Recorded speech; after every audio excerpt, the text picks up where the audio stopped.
I created from nothing, as a magician would without ingredients.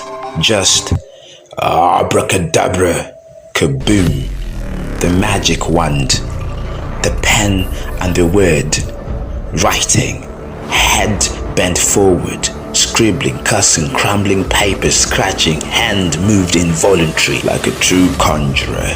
My heart, 'twas jovial, unbroken, my mind, clear and open. And from the lyrical reincarnation, a new spirit awoken. It fluttered, flitted, fumbled, and thrust itself into my reader's heart, and became my reader's essence, that it haunted pleasantly those that read the works of poetic justice.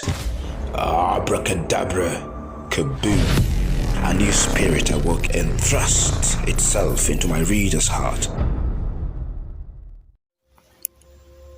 Yes, I did it. I became God's image. Because in my lines, I'm the biblical porter. Yeah, I created them from fractures of simple thoughts. No fruit to open their eyes, no serpent to cause them demise. Just them, their love and sunrise. I couldn't paint love between them. Not even love shall come between them. They are one. My Adam and Eve, I made them.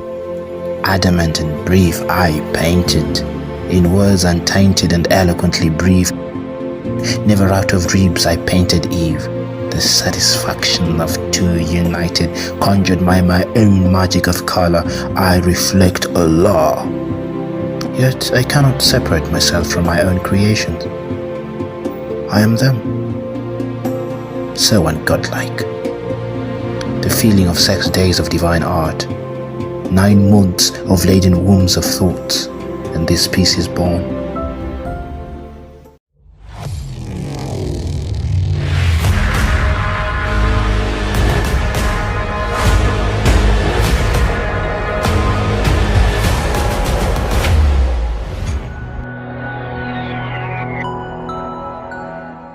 There was a bright star that hanged from heaven, in the dark sky of the night, in the grassy village. The fireflies graced the bushes. It was hardly after 7. At the sight of this hallowed light, I engaged in a rather small pilgrimage and went to the moonlit river to bathe in its saintly glamour. I crossed a huge hut that belonged to a grumpy old farmer. Into the silent bushes, I hummed a little tune to put the ghosts away, and followed a path that was lit by a bright velvet ray, down the river bank to the tree that nested the little buds of May, when I was struck in awe and my jaws dropped with a thud. I could have picked them up, of course, and replaced them back, but like one who has seen a snake that is beautiful to behold and fearful to revere, I was frozen by the most beautiful thing, so queer and bold, to ever grace my village at this hour that was odd. She was the poetic African fairy in my grandpa's stories, perhaps the very lady whose beauty made the great Luanda Magere sorry. She had fair skin, smooth and brown like freshly uprooted yums, dark hair, straight face and long arms, complemented by shiny, delicate palms. The people of the city would easily say that she looked like a splash of chocolate. One glance of her boring eyes would freeze a local late. The white paint embroidery on her face resembled a masterpiece of a butterfly. My eyes rolled down, stealing from her shoulders high, extending to her attentive breast. Below, her legs were a perfect design of art, as if they were descriptions from a poetic justice poetry.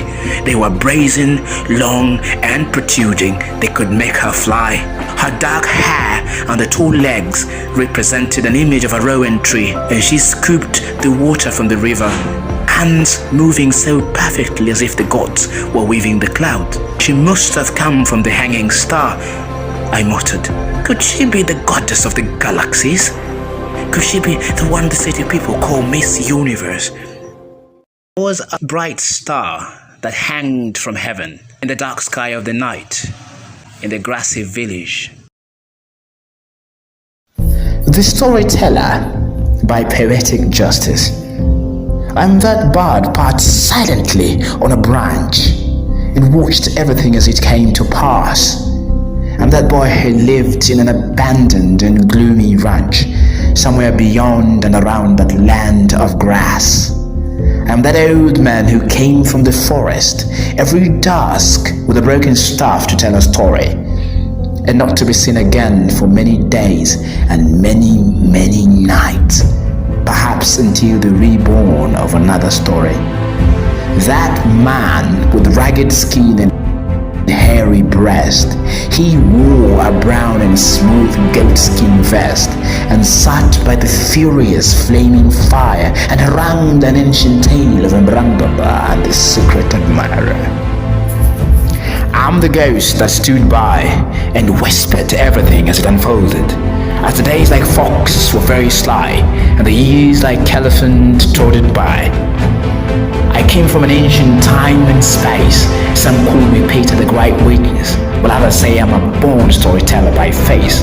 But I'm just a storyteller. If traveling was free, like the glorious journey of Albatross, if I could sail across unknown harbors and foreign seas, if I could ever in many places be, like a pirate of no fixed abode, like a rider on a horse humming a favorite tune about the ancestral ghosts, down a brisk and endless road, then you would never see me again. For I shall disappear into the dusty plains, down the valley, into the road that bends, and into the forest where my homeland ends. I shall be known as Captain Manyface, on a ship to Madagascar. I shall carry a seafaring case and a few clothes and 50 bottles of Tusker. I shall glide in Godspeed and perch on Raspberry Branch in Yorkshire. If only this were true, I would kiss you once and not again. I would bid you goodbye and raise my cowboy hat and hope that I don't die before I return home to the dwelling of my heart.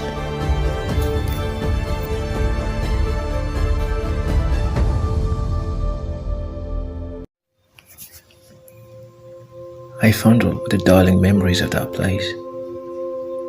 Tears kiss my smiled lips. I relive every one of them, every day, in my little diaries. Far, far away in those fields, among the greenery, among the flowers and the wild berries, she stood and graceful like an African fairy. Ah, and the crescent had fallen on her darling face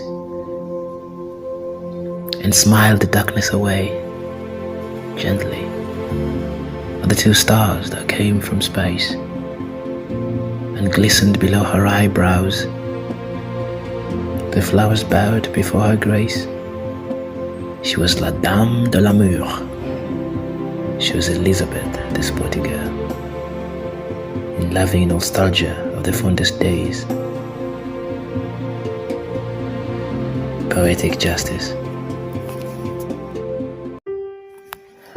I look into your eyes, deep, deep into your starry eyes. I see faint galaxies of faded stars, like spring without sunrise, a strangled light that struggles to shine, and little specks of dreadful scars.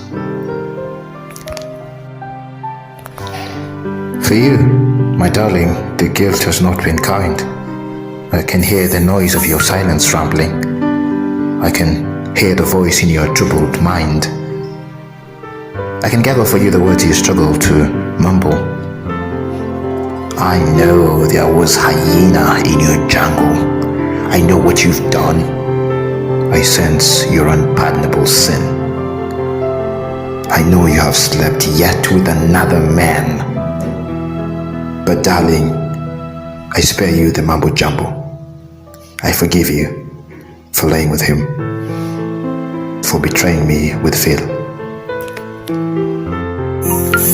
Yet I cannot forget how you stabbed me for the 3rd time without remorse within your heart, without regret. The man that forgave you and forgave you twice. I can only understand your guilt. I cannot forget. No, forget. No, I cannot forget. Well, I feel guilty too. Only a little thrice hurt by you and threefold murder at you, that I did not in all occasions betray you too. But I couldn't bring myself to do that to you, not even in my damnest of days. You have put me into eternal shame. I hate you forever and many days. I always thought I was your Christ and romantic father.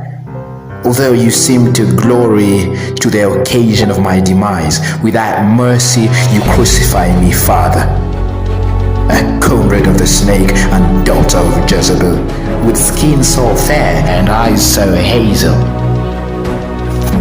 You tossed my heart like a childish game, and I picked it up smashed, and resolved to forget even your rubbish name.